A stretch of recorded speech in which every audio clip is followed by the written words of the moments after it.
Представьтесь, пожалуйста. Быков Владимир Борисович, сумма архитектор. Владимир Борисович, скажите, пожалуйста, что для вас Украина? С чем ассоциируется это понятие?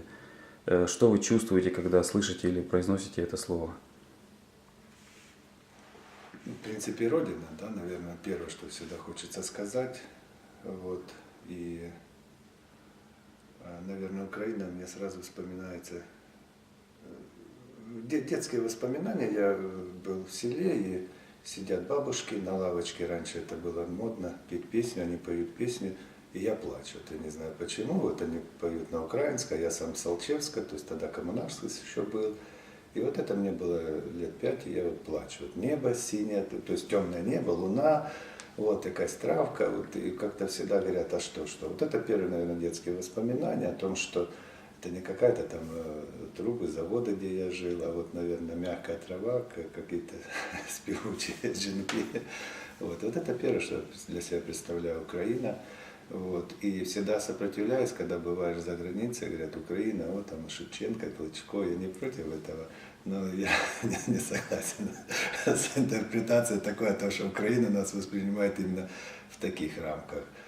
Вот. Ну и я думаю, что еще для меня Украина это определенно непознанный пласт нами, самими украинцами, потому что объехав всю Украину, по сути дела, учитывая свою профессию архитектуры, когда коллеги вас встречают тебя, ты видишь вот не только градостроительные темы, но встречаешь и людей, природу, и каждый хочет показать это лучшее. И вот тот пласт многообразия, который у нас есть, в общем-то, я думаю, что это еще определенный момент неизвестной частички планеты, о которой мы сами еще не подозреваем. Спасибо большое. Скажите, пожалуйста, а что вы вкладываете в такие слова, как гражданин Украины? Что для вас значит быть гражданином Украины? Ну, я думаю, опять примеры личной жизни. Когда еще в те советские времена я написал в паспорте, или как написал, предложил в паспорте, и родители увидели, что я написал, что я украинец, вот, без какого-то там политиканства, папа с мамой говорит, ну ты же представляешь, что ты сделал, как тебе будет трудно в паспорте украинец. Хотя мама сама с Украины, то есть отсюда Сумской области, папа с Запорожья. Но вот, наверное, вот эта определенная массовая политика тех 70-х, 60-х годов. То есть, в общем-то, вот этот был момент для меня достаточно такой, а как это может быть? Вот я здесь живу, и я вот в паспорте сам тогда, вы, значит, все там украинец. С другой стороны, это, понимаете, еще другой момент, связанный с тем, что наверное, трудно сейчас представить, когда в 60-е годы в школе заходит учительница со слезами на глазах и говорит, дети, сегодня вот в космос полетела Терешкова. Да? Мы плакали, радовались. Вот такое ассоциативное мышление тоже. Вот с определением Украины мы воспринимали эту Украину как мы в космосе. Да? Мы не Советский Союз, а мы здесь вот, в Украине.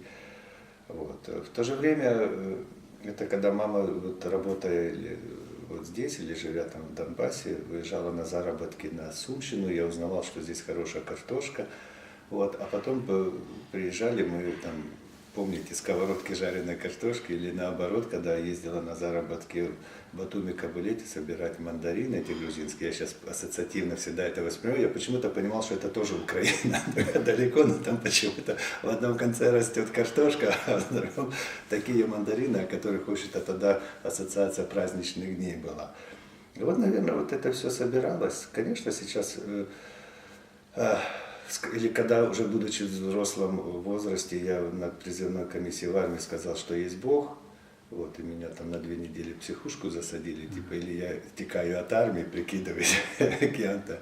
Это тоже складывалось. И та же самая Украина, когда в 1986 году, работая я районным архитектором, в Белопольском районе, здесь на Сумщине, взрывали церкви, и я ездил в Киев и не понимал, как вот здесь, на Украине, вот в это время еще взрываются церкви.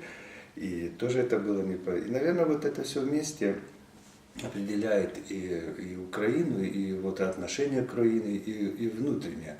Хотя потом, наверное, мне кажется, на такие мысли, на какие-то вот такие определении накладывается политические решения или политическое, знаете, какой-то прагматизм. Но я далек от этого. Сначала я принимаю решение и представляю, что у меня в паспорте никто не имел права мне поменять. То есть и родители мне сказали, посоветовали, но никто не заставил меня вычеркнуть украинец. Хотя, может быть, я не так букву говорю в слове Богдан Хмельницкий до сих пор, или еще что-то. Но побыв там, допустим, у своих друзей в Схиднице, через неделю-две я спокойно могу говорить на их наречии, и мне тоже приятно, даже интересно. Но, в общем-то, это, наверное, частичка вот этого понятия отношений.